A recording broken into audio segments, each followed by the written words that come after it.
Hello guys, this is me Ziaul Hassan and you're watching Hassan Art Studio again, and today we are going to discuss about the Bengal School of Art and उससे पहले हम बात कर लेते हैं कि अब तक हमने जो 2 यूनिट कंप्लीट किए हैं जिसमें हम 16 टू 19 सेंचुरी का पढ़ रहे थे और अभी भी हम 19 सेंचुरी में आगे की ओर चलेंगे।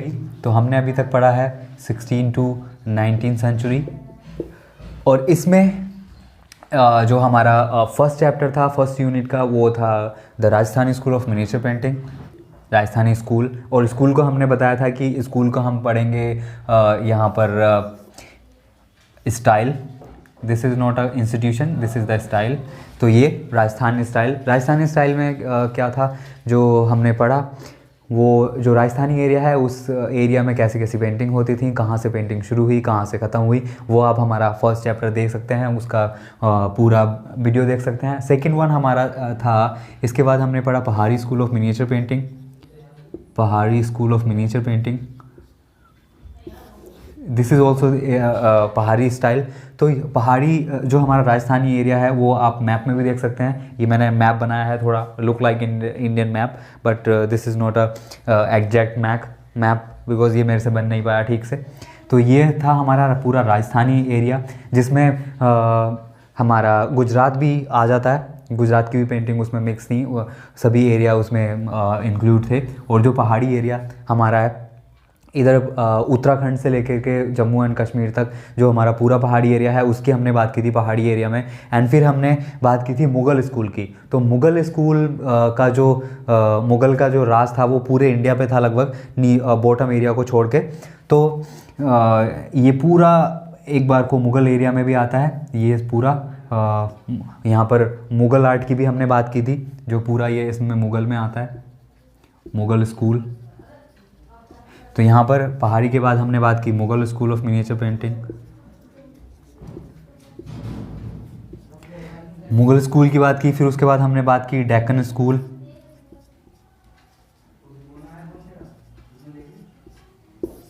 तो अभी तक हम जो 4 चैप्टर कवर कर चुके हैं वो ये दोनों फर्स्ट यूनिट के चैप्टर थे, यूनिट 1, एंड ये दोनों यूनिट 2 के चैप्टर थे। तो हमने अभी तक जो 2 यूनिट कंप्लीट किए हैं एंड 4 चैप्टर्स, तो उसमें आपका 10 मार्क्स का आएगा। एंड जो आज हम शुरू करने वाले हैं 3rd यूनिट उसमें भी 10 मार्क्स का आता है, लेकिन इसमें चैप्टर ज़्यादा हैं और मटेरियल भी ज़्यादा है क्योंकि अभी हम मॉडर्न ट्रेंड की भी बात करेंगे। तो ये वेरी इंपॉर्टेंट है क्योंकि इनमें बहुत कम मटेरियल है और आप उससे प्रिपेयर करके और आप 10 एंड 10 20 मार्क्स आप ईज़िली पा सकते हैं। तो अभी नेक्स्ट चैप्टर की तरफ हम चलते हैं। अब यूनिट 3 का हमारा फर्स्ट चैप्टर यहाँ पर है introduction to the Bengal school of painting. अब मिनिएचर पेंटिंग की यहाँ पर बात ख़त्म हो जाती है, अब बड़ी बड़ी पेंटिंग भी होनी शुरू हो गई जैसे। तो इसका हम इंट्रोडक्शन की बात करें तो इसकी कैसे शुरुआत हुई। अभी जो हम बात कर रहे थे तो मुग़ल स्कूल का जब डिक्लाइन हो गया एंड मुग़ल जितने भी एम्परर थे उनका डिक्लाइन हो गया और उनका यहाँ से खात्मा हो गया। लास्ट में जब 1857 की हम बात करें तो उसमें जब हम ब्रिटिशर्स का यहाँ पर आगमन हो गया, ब्रिटिशर्स यहाँ पर आ गए थे।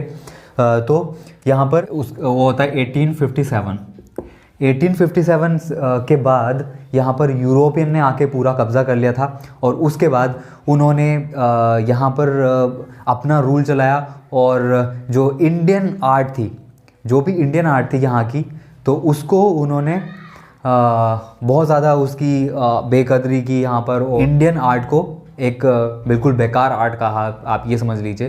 एंड कहते थे कि इंडियन आर्ट में, इंडियन ट्रेडिशनल आर्ट में कोई भी एक्सेलेंस नहीं है, एक्सेलेंस कुछ नहीं है इंडियन आर्ट में, और जो सबसे बढ़िया आर्ट है वो यूरोपियन आर्ट है। तो आप सभी लोगों को यूरोपियन आर्ट करनी चाहिए। और वैसे भी वो यहाँ पर बहुत ज़्यादा लोगों को पनिश करते थे और अपनी मनमानी करते थे।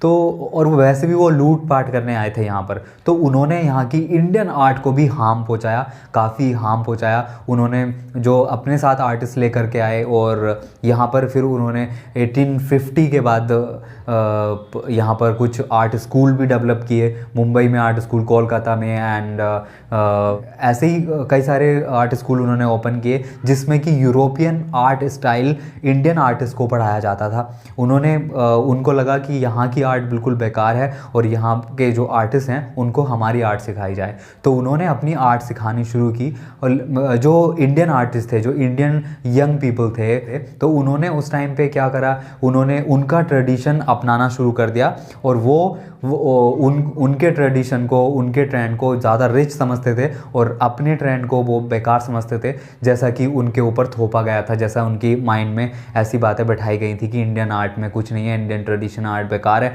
तो इसीलिए इंडियन आर्ट को बहुत ज़्यादा हार्म पहुंचा उस टाइम पे, जब यूरोपियन लोगों का यहाँ पर एंट्री हुई और उन्होंने यहाँ पर रूल करना शुरू किया, तो बहुत ज़्यादा हार्म पहुंचाया इंडियन आर्ट को, इंडियन ट्रेडिशन को।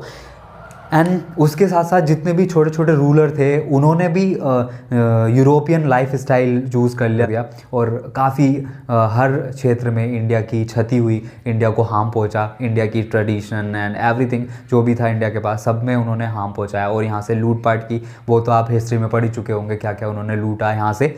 एंड जो भी यूरोपियन रिचनेस वो अपनी दर्शाते थे और इंडिया के लोग, जो भोले भाले लोग, उस सब चीज़ों को एक्सेप्ट करते जा रहे थे और उनके साथ जुड़ते जा रहे थे और उनकी आर्ट भी उन्होंने करनी शुरू कर दी थी।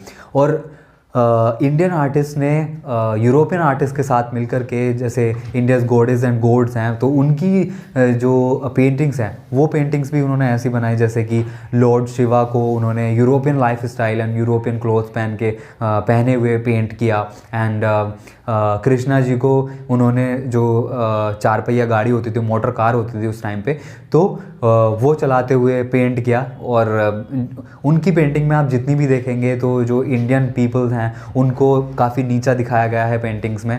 तो ये सब चीज़ें हो रही थी, काफ़ी इंडियंस उनकी तरफ जा भी रहे थे और उनकी पेंटिंग को एक्सेप्ट कर रहे थे। लेकिन वहीं पर हमारे 2-3 इंडियंस पेंटर्स जैसे राजा रवि वर्मा, आपने इनके ऊपर मूवी भी है, मैं उसका लिंक आपको डिस्क्रिप्शन में दे दूँगा।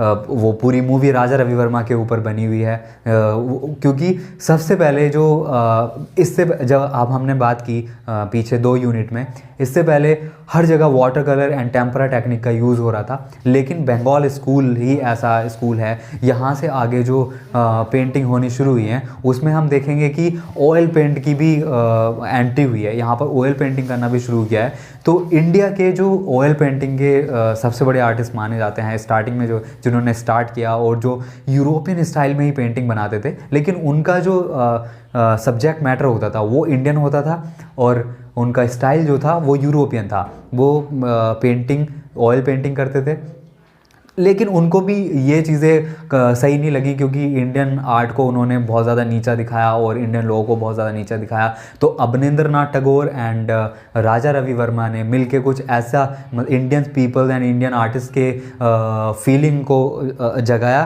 कि हमारी इंडियन आर्ट जो है उसमें काफ़ी रिचनेस है और वो बहुत अच्छी है वहाँ के अकॉर्डिंग।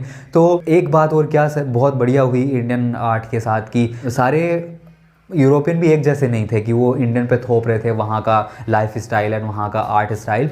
वहाँ भी ऐसे लोग थे जो कि इंडियन आर्ट को इंडियन ही तरह से रहने देना चाहते थे। जैसे कि हम बात करेंगे मिस्टर ईवी हैवल।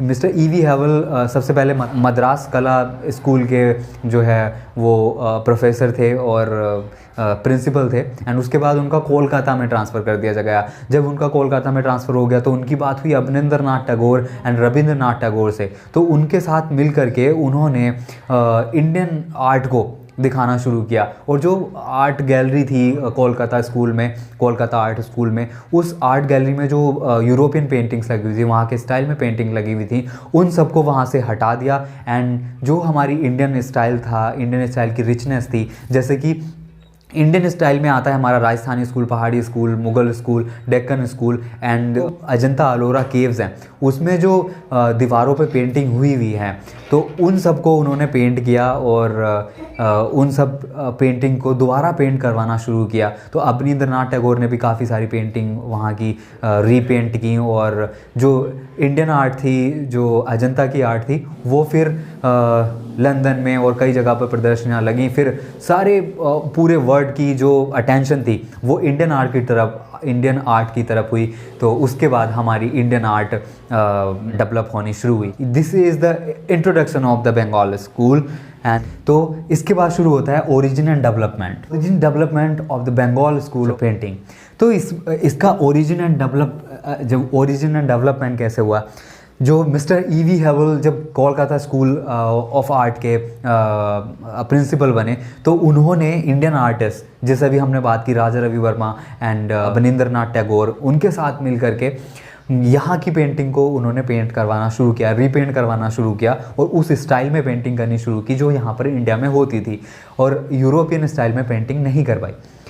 तो अभी भी बहुत सारे आर्टिस्ट जो थे वो यूरोपियन रूलर्स के कहने पर पेंटिंग कर रहे थे, क्योंकि वो अपने स्टाइल में पेंटिंग करवा करके और यहाँ से वहाँ ले जाते थे, यूरोप ले जाते थे और वहाँ उनको सेल करते थे या फिर अपने पास रखते थे।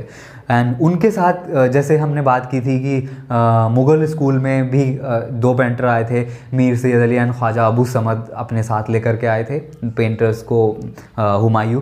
तो ऐसे ही यहाँ पर यूरोपियन लोग अपने साथ काफ़ी सारे पेंटर्स लेकर आए थे और यहाँ की जो पेंटिंग करवाई थी, जैसे कि जो यूरोपियन लोग थे, जो ब्रिटिशर्स थे, वो अपने आप को रिच दिखाते थे पेंटिंग्स में और इंडियंस को काफ़ी बेकार एंड उनके निचला स्तर ही दिखाते थे, हमेशा पेंट करवाते थे और फिर वो अपनी पेंटिंग्स अपने लंदन वगैरह भेज देते थे।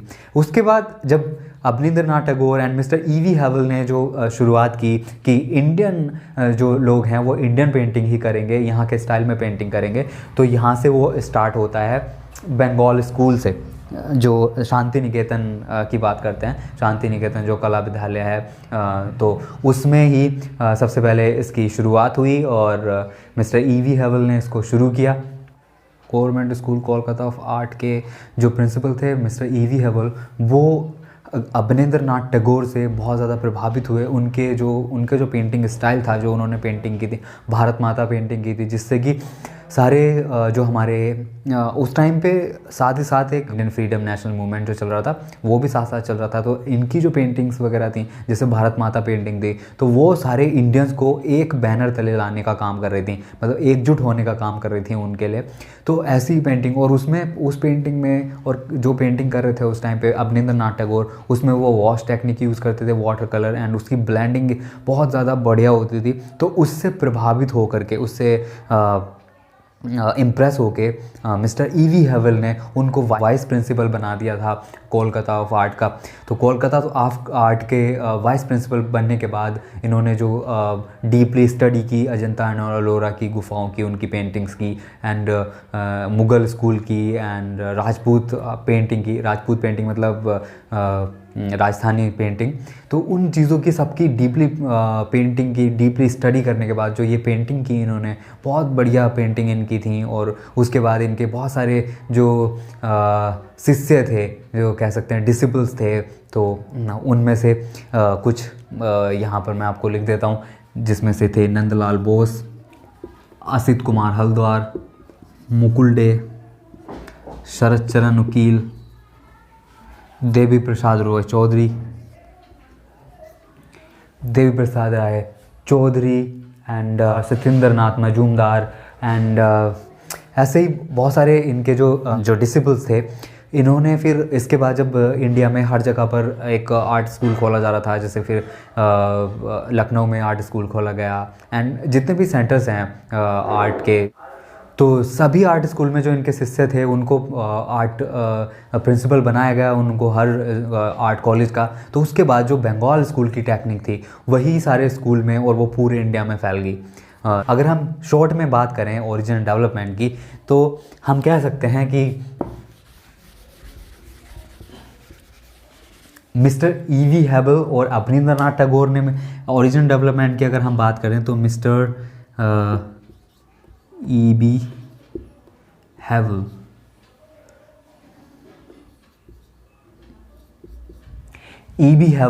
And Abanindranath Tagore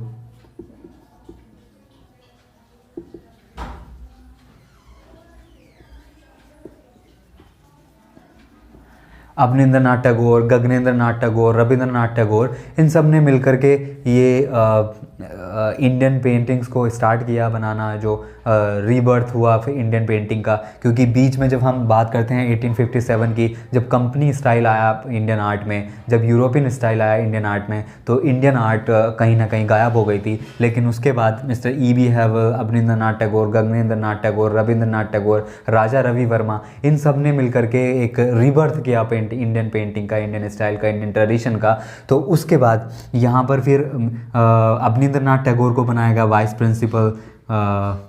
vice principal बनाया गया। और फिर उसके बाद इनके जितने भी डिसिपल्स थे, जिसमें चाहे असित कुमार हलदार हों, नंदलाल बोस हों, या फिर सत्येंद्र नाथ मजूमदार, देवी प्रसाद राय चौधरी, तो ये सबको प्रिंसिपल बनाया गया। फिर अलग अलग कॉलेजेस का। तो उसके बाद जो स्टाइल था यहाँ का, बंगाल स्कूल का स्टाइल था या रीबर्थ आर्ट थी, तो उसको पूरे इंडिया में फैल गया वो, और फिर से रीबर्थ हुआ हमारी इंडियन ट्रेडिशनल आर्ट का। तो ये था हमारा introduction to the Bengal school of painting. इसके बाद हम बात करेंगे बंगाल स्कूल्स की पेंटिंग्स की, ठीक है, वो हम करते हैं नेक्स्ट चैप्टर में, नेक्स्ट हमारे वीडियो में। तो अगर आपको वीडियो अच्छा लगा है तो आप प्लीज़ लाइक करें और कमेंट करें, और अगर हमारा चैनल सब्सक्राइब नहीं किया है तो हमारा चैनल सब्सक्राइब कर लीजिए। और तो चलिए, thank you for watching, bye bye.